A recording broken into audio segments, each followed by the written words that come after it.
कानून के हाथ लंबे होते हैं, ये हमने कई मौकों पर देखा है। लेकिन क्या ये हाथ इतने थक चुके हैं कि एक बेडरूम में हुए नृशंस हत्या के कातिलों तक नहीं पहुंच पा रहे हैं? हम बात कर रहे हैं कटंगी के नांदी मोहगांव डबल मर्डर की।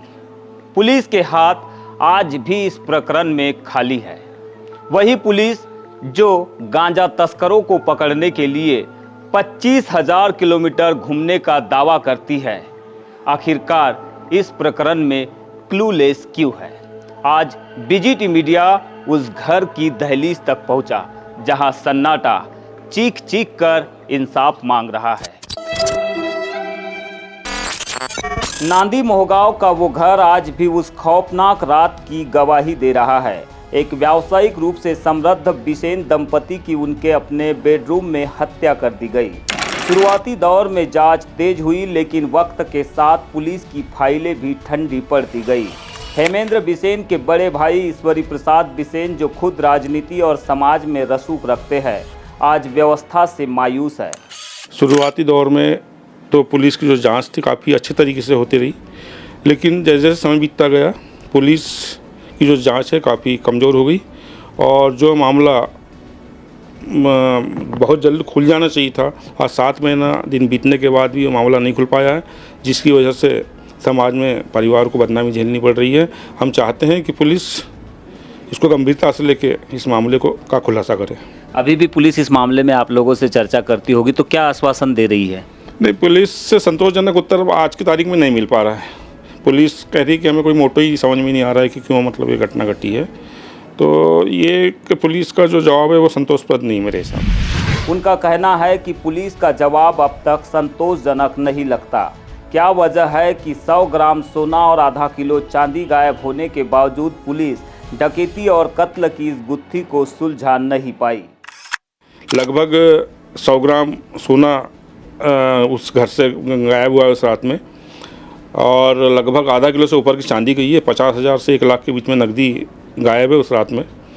और बहुत सारे लोगों पे बहुत सारी बड़ी बड़ी उधारियां थी जो कि शायद वो देने में सक्षम नहीं थे। तो कुछ भी मतलब घटना को लेकर कुछ भी नहीं कहा जा सकता, कुछ भी हो सकता है।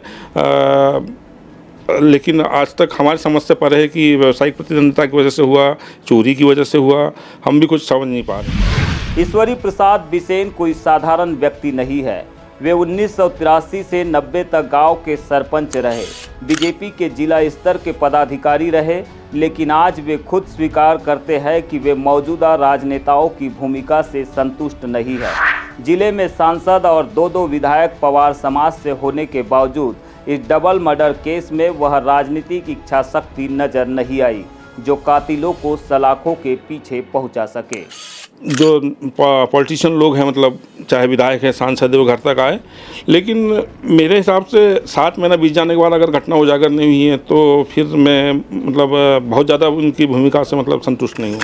जॉइंट फैमिली है तो जाहिर सी बात है कि पुलिस का शक हेमेंद्र के दूसरे भाइयों पर भी हुआ होगा। तो क्या इन लोगों से भी कड़ाई से पूछताछ हुई, जैसे कि आप है या आपके और भी दूसरे भाई है, उनसे भी क्या कड़ाई से पूछताछ हुई? बिल्कुल कड़ाई से पूछताछ किया इनने।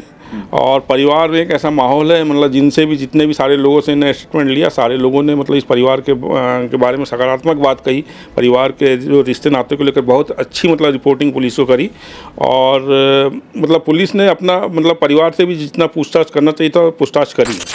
इस दोहरे हत्याकांड ने सिर्फ 2 जानें नहीं ली, बल्कि 2 मासूम जिंदगियों के हसीन सपनों को भी हमेशा के लिए दफन कर दिया।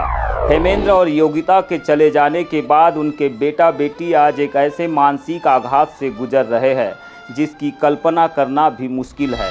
बेटी आज भी उस कमरे की दहलीज पर खड़ी होकर अपने मम्मी पापा की तस्वीर को निहारते रहती है।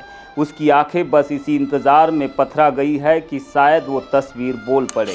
वही बेटे के दिल पर इस खौफनाक मंजर ने ऐसा घाव कर दिया है कि उसने उस कमरे से अपना नाता ही तोड़ लिया है। 8 महीने बीत गए हैं, लेकिन वह आज तक उस कमरे में कदम रखने की हिम्मत नहीं जुटा पाया जहां उसके माता पिता की अंतिम सांसें थमी थी। जिस घर में कभी खुशियों की गूंज थी, वहां आज सन्नाटा पसरा है और ये बच्चे बस एक ही सवाल पूछ रहे हैं, आखिर हमारा कसूर क्या था? वे भी आज समाज और परिवार के साथ खड़े होकर बस यही चाहते हैं कि उनके माता पिता के हत्यारे सलाखों के पीछे हो और उन्हें इंसाफ मिले। जिस प्रकार का ये घटनाक्रम है बेडरूम में हुआ है और घर काफ़ी बस्ती में है, घनी बस्ती में है, इतने भीतर में प्रवेश करना कहीं ना कहीं ऐसा लगता है कि कोई करीबी के ऊपर ही पहला शक जाता है। तो आप लोगों को भी किन्हीं पर शक है, किसी प्रकार के लोगों पर, और उनके बारे में आप लोगों ने पुलिस को जानकारी दी है अभी तक? बिल्कुल, घटनाओं को अंजाम देने वाले लोगों में एकदम उसके करीबी लोग रहे हैं और पुलिस को इसकी मतलब कुछ लोगों की जानकारी भी दी जा चुकी है और पुलिस ने भी शायद प्रयास किया है, लेकिन अब प्रयास में कैसे सफल नहीं हो पाया ये मुझे नहीं मालूम। मामले की गंभीरता को देखते हुए पवार समाज के जिला अध्यक्ष विशाल बिसेन अब आर पार की लड़ाई के मूड में है। समाज का कहना है कि यह सिर्फ एक परिवार नहीं बल्कि पूरे समाज की सुरक्षा का सवाल है। विशाल बिसेन ने अब डीजीपी और मुख्यमंत्री तक बात पहुंचाने की तैयारी कर ली है। समाज अब ऐसी एसआईटी यानी कि विशेष जांच दल की मांग कर रहा है जो स्थानीय प्रभाव से मुक्त होकर सीधे भोपाल के आदेश पर काम करे। देखिए, नांदी मोगांव डबल मर्डर जो है वो बड़ा ही संवेदनशील मामला है और ऐसा घटनाक्रम बालाघाट ज़िले में हमारे समाज में खासकर मतलब मेरी दृष्टि में पहली बार ही आया है। संवेदनशील इसलिए है कि एक पूरा परिवार जो है इसमें उजड़ गया, 2 छोटे छोटे बच्चे, उनके बेटा बेटी और बाकी एक बूढ़ी माँ है और सब लोग कहीं ना कहीं परेशान हैं। पूरा गांव परेशान है, लगभग पूरा कटंगी क्षेत्र इस मामले को लेकर परेशान है और समाज भी कहीं ना कहीं इस मामले को चिंतित भी है, व्यथित भी है। समाज में चिंतित हैं लोग और चूंकि मैं समाज का जिले का अध्यक्ष हूँ, लोग मुझसे भी सवाल करते हैं कि हम इस विषय में क्या क्या कर रहे हैं, हम प्रशासन से इस विषय में कितनी बात कर पा रहे हैं। तो सामाजिक स्तर पर कहीं ना कहीं समाज में एक भय व्याप्त है। जो हमारे समाज में नए व्यवसायी बन रहे हैं, जो लोग मेहनत करके अपना व्यवसाय बड़ा कर रहे हैं, जिस तरीके से वो बिसेन दंपत्ति का अपना व्यवसाय था, तो ऐसे जो व्यवसाय जुड़े हुए लोग हैं हमारे समाज के, वो भी कहीं ना कहीं भयभीत और चिंतित हैं। तो कहीं ना कहीं हम सब सोच रहे हैं कि इन सब विषयों को लेकर मध्य प्रदेश के मुख्यमंत्री माननीय गृह मंत्री जी से भी भेंट करें और क्यों ना मध्य प्रदेश के डीजीपी से भेंट करके जो इन मामलों की उच्च स्तरीय जाँच की हम मांग करें। यही हमारा समाज वर्तमान में चाह रहा है। उस रात में हेमेंद्र का बेटा बगल के कमरे में सो रहा था। उसे सुबह तक खबर नहीं थी कि उसके सिर से साया उठ चुका है। आज वह बेटा, पूरा परिवार और समाज इंसाफ की गुहार लगा रहा है। ऐसे में सवाल यह है कि बालाघाट पुलिस क्या वाकई में कातिलों तक नहीं पहुंच पा रही या कोई अदृश्य हाथ जांच की कड़ियों को जोड़ नहीं पा रहा है। बीजीटी मीडिया इस खबर पर नजर तब तक बनाए रखेगा जब तक नांदी मोहगांव के अनाथ हुए इन बच्चों को इंसाफ नहीं मिल जाता। कैमरा सहयोगी कमल के साथ बीजीटी मीडिया के लिए मैं यमलेश।